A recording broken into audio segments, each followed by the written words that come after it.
Hello, and welcome to Cumulative Updates, your source for the latest Office 365 changes and tech industry news. Oh boy. Yeah, you can watch us on, you can listen to us on iTunes and Google Play now. The podcast is connected to that. We're also available on SoundCloud. We've got a Facebook page and a YouTube channel as well. If you'd like to look at my face and listen to me talk, you just simply search the Cumulative Update. I'm pretty sure we're the only content with that name on any of those services. Links will also be in the description if you need links, wherever you are. Okay, let's talk about Office 365 news. Oops, that was the wrong page to have open. Let's just scroll on down here to... That's not what I want. That's not what I want. Okay. So we're going to cover off everything from March 9th to today. So there's been a lot of updates. So let's start this off. Come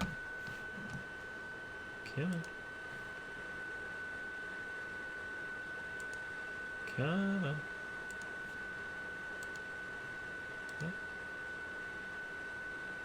There we go. Okay. New SharePoint feature. Edit metadata from within the SharePoint document library and list view web parts. Your end users will soon be able to edit SharePoint metadata in a file or list directly from the web part. We'll be gradually rolling this out to targeted release customers starting in early March. The rollout will be completed by the end of April. So, basically... yeah. So, when you don't have... I don't understand. Like,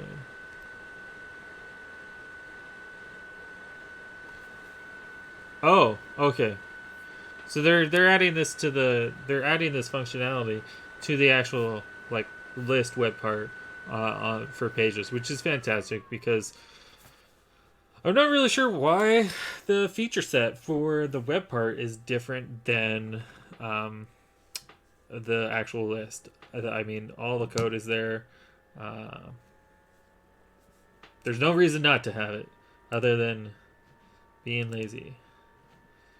So let's look at the next one. Dynamics Service Update 153 for Canada. This is only for the Canada region. Maintenance window on March 21st from 1 a.m. to 10 a.m. UTC, which I think makes it kind of middle of the day for us, which doesn't make a lot of sense. But anyways, that doesn't necessarily apply to everyone. Just Canadian folks out there. New feature for the Admin Center. Forums activity reports in the Microsoft Admin Center. They're updating the Admin Center to include forums activity reports. Allows you to understand if and how much forums is being used within your organization. That is fantastic. Some of those reports, it'd be great if you could drill down on them, but good thing that they're adding more. Updates available for Office 365 Pro Plus on the monthly, semi-annual targeted, and semi-annual channels. We've released updates to the Office 365 Pro Plus monthly channel, semi-annual channel, targeted, and semi-annual channel. Starting March 10th. So they're just rolling out updates. New feature for Teams. Teams/Skype, consumer chat, and calling interrope. Updated instructions to access the setting. We apologize for any inconvenience. Your Skype and Teams for consumers. Your Teams and Skype for consumers users will soon be able to chat and make voice over IP calls to one another. We'll be gradually rolling this out by the end of March 2020. The rollout will be completed by the end of April. Oh yes, this is just... They've added more instructions for, I think we talked about this last week. Basically, there'll be a switch where you can turn off or on external users, whether or not your Teams and Skype for Business users can call those people. Some more dynamic stuff. They're migrating admin experiences from Dynamic CE Admin Center to Power Platform Admin Center, so they're kind of consolidating all that. So, yeah. It could be a different place for Dynamics administration. Updated feature, Outlook Mobile. So this is for Exchange.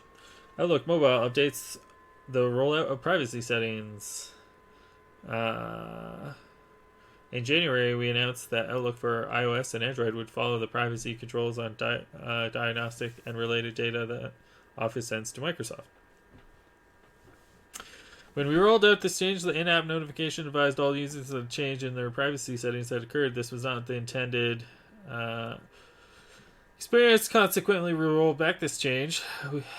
So, this is they're re-rolling it out. You know what? I think I may have used this on the last episode. But they updated it on the 11th. What did they change? Maybe they were the 9th. They were telling people they were rolling it back, and now they're rolling it back out again.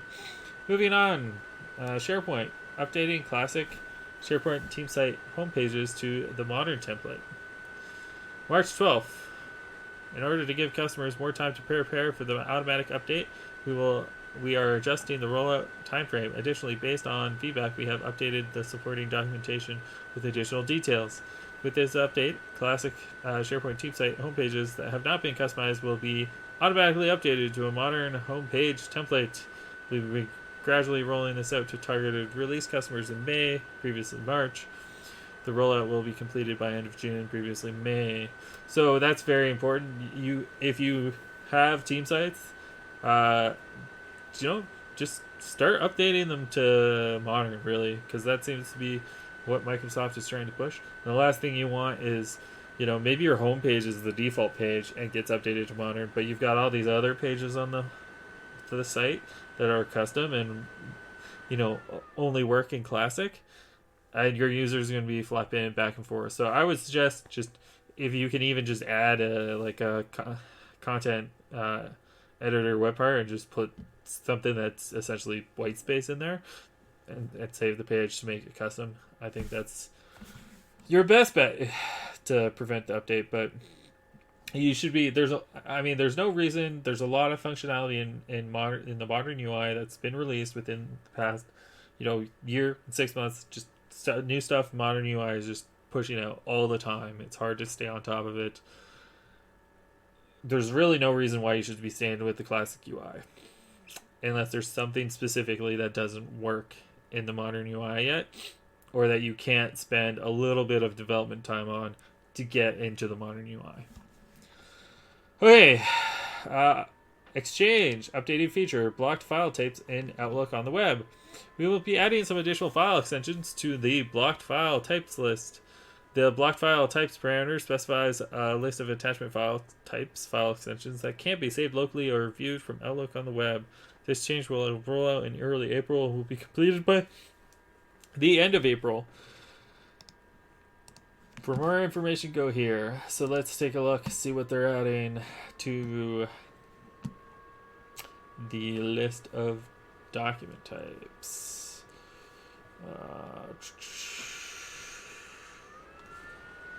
So,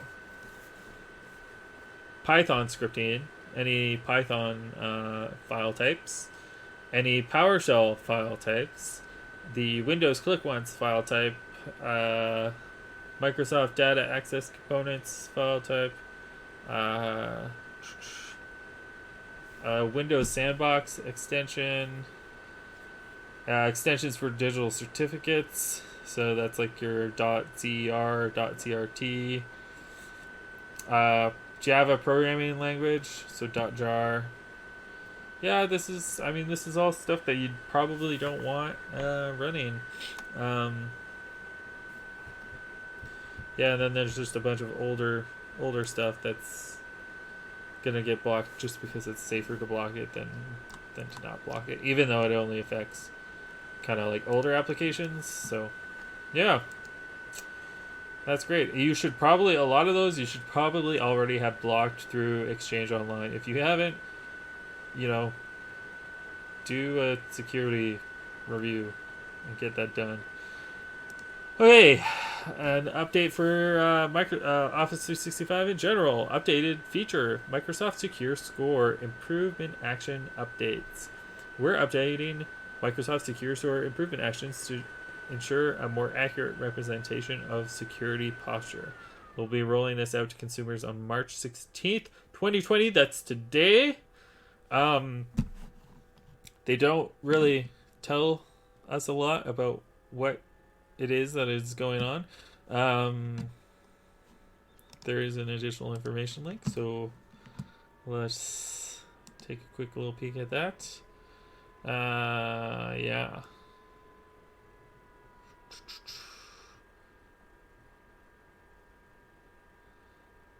Yeah.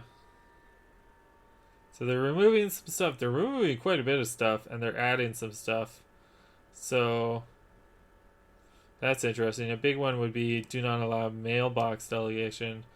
I know I've had some clients who they've just been ignoring that because literally, like, sometimes you have the valid reason for mailbox delegation. That being said, I'm not really sure if they should have removed that because, I think it's still good to monitor that on either a like bi-monthly or maybe even a weekly basis because if you're, if an account gets compromised that happens to have the ability to like delegate permissions on a mailbox, it's better to do that and check and be, sure that yes, we had a valid business reason for doing that mailbox delegation.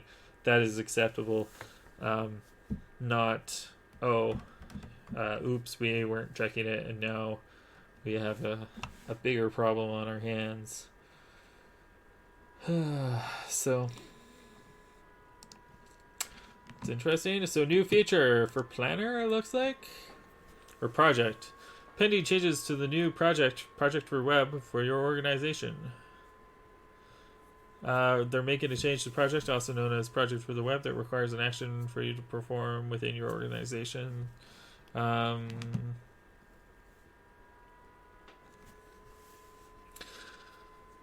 Please review and ensure your project for the web toggle settings is turned on. Act now so there is no interruption after April 6th.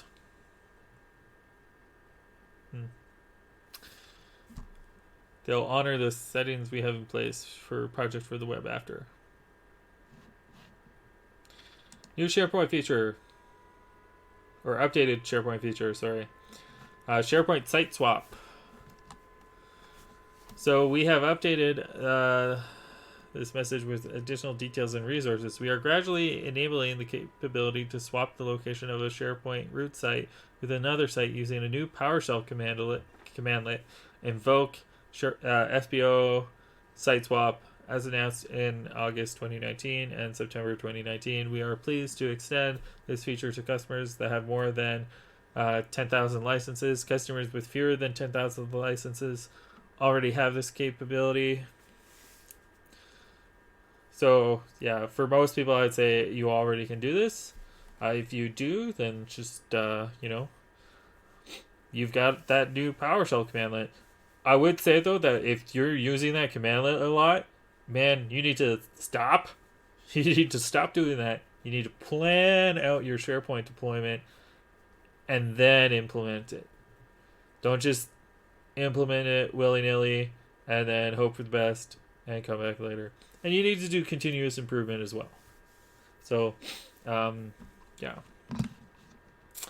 Plan for change. iOS support updates for mobile device management for Office 365. Yeah. So this is sort of additional info for a previous announcement. They're moving from MDM for Office 365 to Intune. So you need to have, like, devices need to be iOS 11 or higher.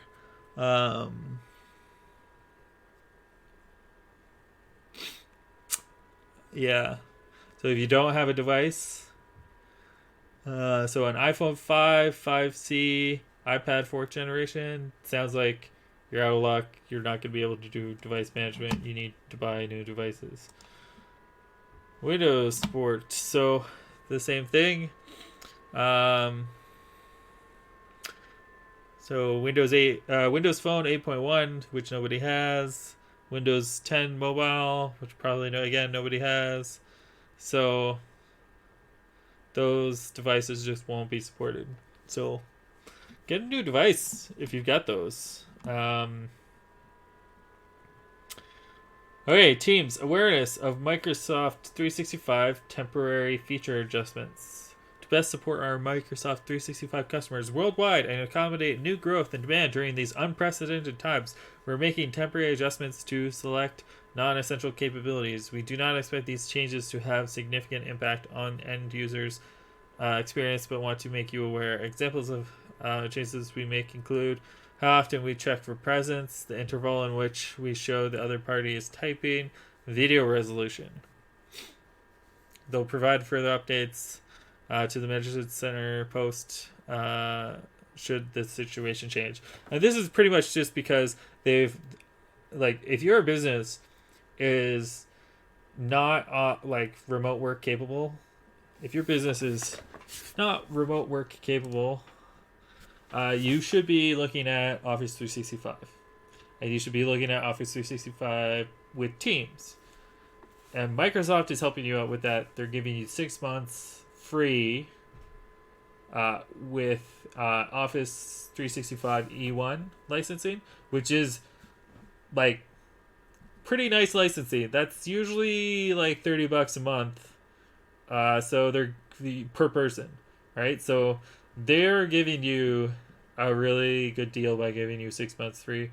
They're doing it in response to COVID-19. I congratulate them for that. They've had an increase of like 220 million people that weren't on Teams in the past like 2 weeks, are now on Teams. And that's like existing licenses, just use going up and all that. Yeah, like, they're obviously, with that kind of increase in capacity, their workforce is certainly affected by COVID-19 as well. So they're, making adjustments where they can to make sure that the service remains up and active for people, because the last thing they want right now is something to crash. And as far as I'm aware, I mean, there's Slack and a couple other things, but Teams for meetings, especially inviting external people, nothing is easier. You simply just send a meeting invite. There's a link in the meeting invite that says join Teams meeting. Your external party clicks on that. They will get prompted to download and install the Teams client. They can ignore that and just click join online, and they're connected. And that'll work. That method will work on their phone or on their computer or on a tablet. So, yeah, this, like, this and a couple, like, other, like, you don't have to install anything. That's the biggest thing that they have over a lot of the other meeting apps. So you can easily continue to have, people meet, people, work progress, projects progress. There are a couple projects that I'm working on that, as far as we're aware, we're continuing to work. The COVID-19 will not impact our business, hopefully. If it does, we're okay with that. We'll continue to support our clients as best as we can for whatever services they still require, and that's all I have to say. We're IT. We'll we'll keep chugging as best as we can. Okay. Speaking of which, now that we've covered off all the updates, let's talk about the news. So, Microsoft has canceled Build and made it virtual. I myself have signed up and gotten a spot. I will attend it virtually. So, again, just, it's great that people are being more cautious, taking the precautions they need, closing down large events. I'm just really glad that these conferences, rather than just shutting down completely, are deciding, at least the ones run by like major companies, like Microsoft and Google and Facebook, they're deciding, you know what, there's no reason we can't do this online. Let's just do it online, and we'll make. And you know what? Because we're doing it online, let's just make it free.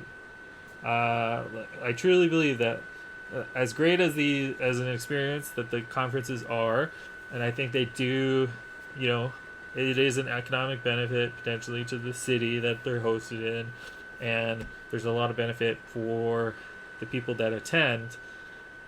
The more people that you can get sort of in a room thinking about the same thing, talking about the same problems, the better, right? Like it'll just be better with more people. So, and then CNET's got a cancellations and delays article about NBA, Disney films, Broadway. I think they're trying to keep up a list. So this is probably no longer up to date.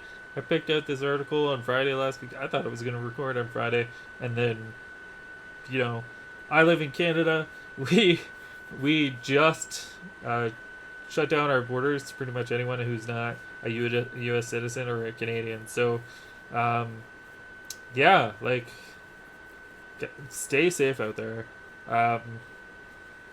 Do what you need to do to socially distance yourself from people. At this point, I would say don't go to restaurants. There's not much point. It's not worth the risk. Even if you think you're going to be fine, I think I'm going to be fine. I'm not I'm not old. I don't have that bad of an immune system. I don't have really any underlying medical conditions.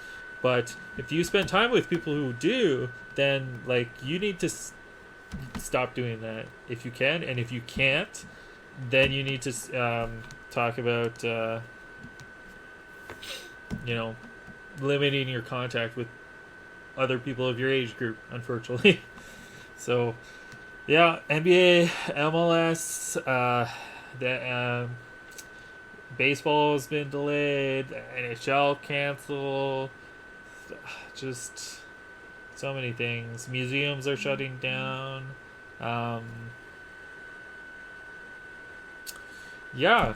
It's shows of all kinds. If you're planning to go outside of your national country, whatever country you live in, I would recommend at this point to not, because even if you get travel insurance, you don't know if the insurance company is going to decide to revoke coverage because you decided to go out during a pandemic. And you don't know what's going to happen in the country that you're in. I mean, it's sad to say, but Italy right now, they're having to decide who essentially gets to get a ventilator and get sort of the best treatment that they have right now, which everything is assistive. So I mean, a ventilator's not going to cure you, not going to guarantee that you live, but it'll give you a better chance. And countries could start deciding, you know what, I'm sorry you're sick, but you're above a certain age, or I'm sorry you're sick, but you're not a citizen. You're not a taxpayer. We have to prioritize our taxpayers and our citizens before we,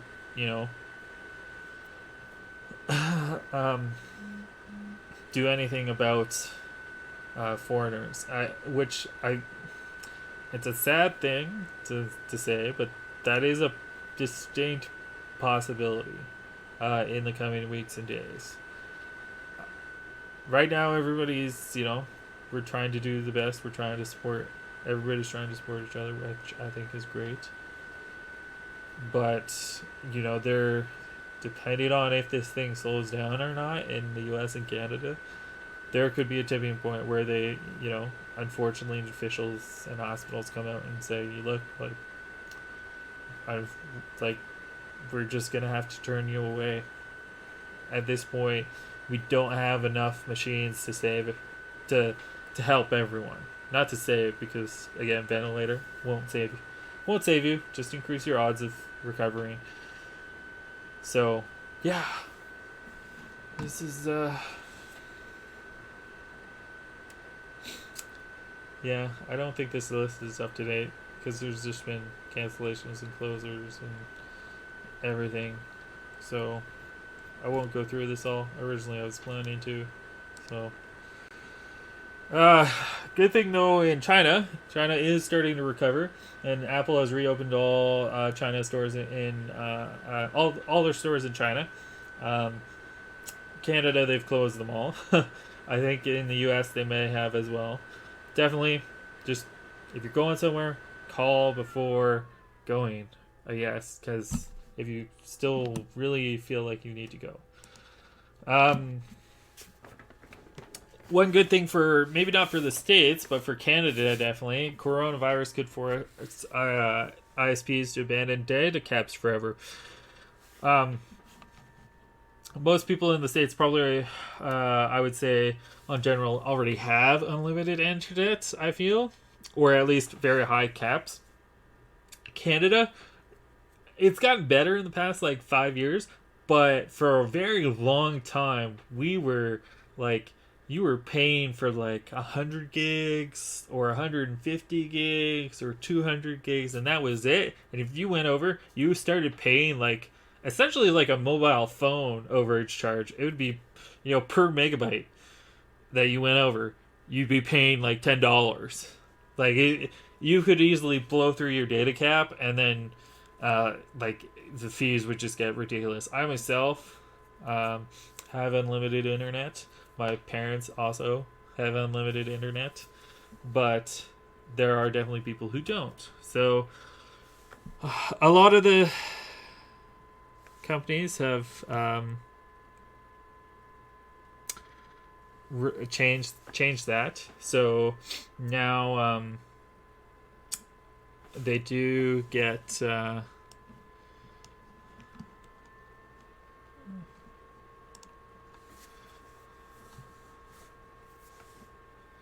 lot of companies have changed that, so now they do get, unlimited internet, and there have been some companies that have removed the internet cap due to COVID. So, hopefully, to be honest, you're talking about at least, yeah, it is really arbitrary, the amount of bandwidth you get. You're talking about, for another extra, gig of data transfer, you're talking about pennies or fractions of a penny to have that data transmitted to you, and the companies, the telecommunication companies, are charging you ridiculous amounts of money for that. I get that they have very expensive infrastructure in place, but they're making money. They're not losing money.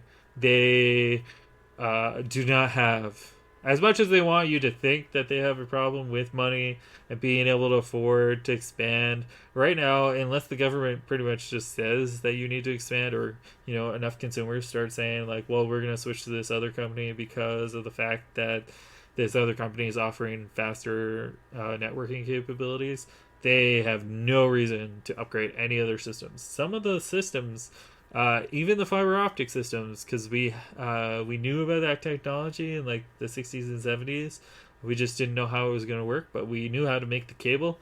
So pretty much all the wires between major cities are fiber optic. and a lot of the wire that goes to the terminal box is fiber optic. That goes to like your community terminal box. It's just the last mile essentially of cable that's usually copper, or something else equivalent, and unless of course you've got fiber optic, which hopefully they've sold you fiber optic and actually upgraded your cable from the box to your house as actual fiber optic cable. Yeah, they definitely aren't suffering. Very much so in Canada too, because there's no competition. Basically, we have like 3 options, more or less.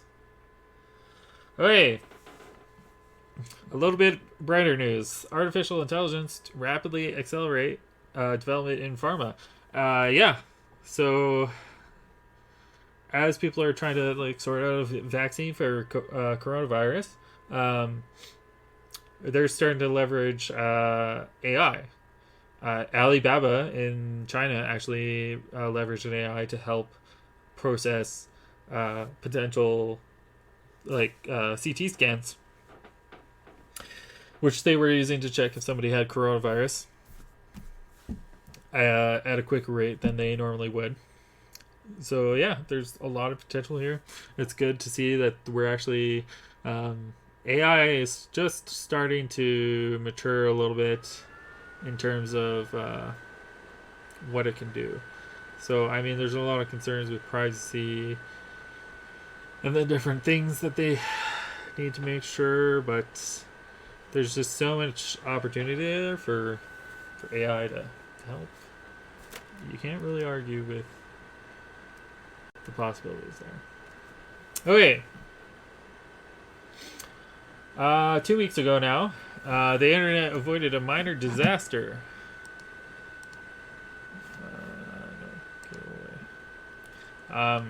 If you're not aware of this, Let's Encrypt, basically they had a bunch of certificates that, due to a back-end bug, they weren't technically secure. So they set a bunch to expire, and then people basically had 2 or 3 days to recertify them and get it out. Looks like everything went over as smooth as it could. Will there be a bit of a pullback from Let's Encrypt? I don't know. The only difference between a Let's Encrypt certificate and a certificate from like Norton or DigiCert or GoDaddy is that there's going to be a certain amount of insurance protection that comes with that certificate. That insurance policy, so far in the history of the internet, has never been claimed on. Why has it never been claimed on? Because it does not cover you, the owner of the certificate, for any financial loss. It covers the user, your users of your website, for identity theft and illegal transactions. Which, to be honest, most credit cards already have that insurance. So why double insure? The reason why nobody's claimed it, because it only applies in most instances that I've looked at, and I've dug into the insurance policy on it. The only time that it's ever been it would apply is if the person, a user, went to a site that was not your site, but it had your SSL certificate that was issued from the certificate provider by mistake. That means they are only covered if you have abc.com and it's an online web store and you have an SSL cert for abc.com and your users go on there and buy stuff with your credit cards. They are only covered if they go to def.com and the certificate says this is abc.com and the site is secure, and they type in their info and do their transaction. So yeah, like this policy has never happened, never never made a claim on. Also, like I would say from insurance perspective, at least part of it is because of how damn specific this insurance policy is. The other component would be the fact that any certificate provider, if they've ever had that case where they've issued, like, somebody's phones connects to the SSL certificate provider and says, "Hey, I have DEF.com. I would like an SSL certificate," and then they give them an SSL certificate for ABC.com. Within days, that root authority, that certificate provider, is out of business, shut down, and gone, and all their certificates are invalid. Because it works as sort of like a group ecosystem. So they're like, when you buy a certificate from DigiCert or GoDaddy, your certificate works everywhere, because not only are they saying this certificate is good, but other certificate providers are saying, oh, certificates from GoDaddy are good, certificates from DigiCert are good, and it's kind of all going back and forth. So yeah, like, I can't believe that they charge like $200 and something for a certificate. Yeah, it's an automated process. To be honest, the sellers of this, it's an automated process. It's literally, they click a button. It might be a little bit more manual process to actually like request for a certificate, but once they have all the files, it's literally just dump them all into an app and away it goes. Okay, finally, Atlassian brings new automation tools to Jira Cloud.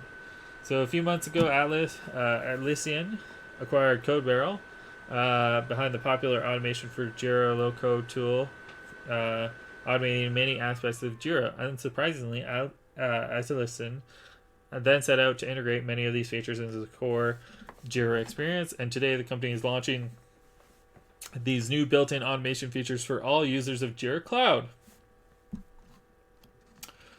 which is just great.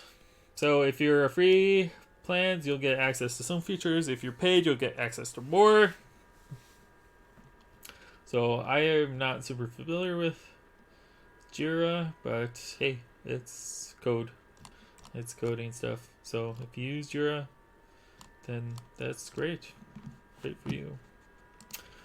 Well, that is all the time we have for today. I hope you guys stay safe. Wash your hands. And if you guys don't have Microsoft Teams, certainly consider getting it at this point. We'll see you next time.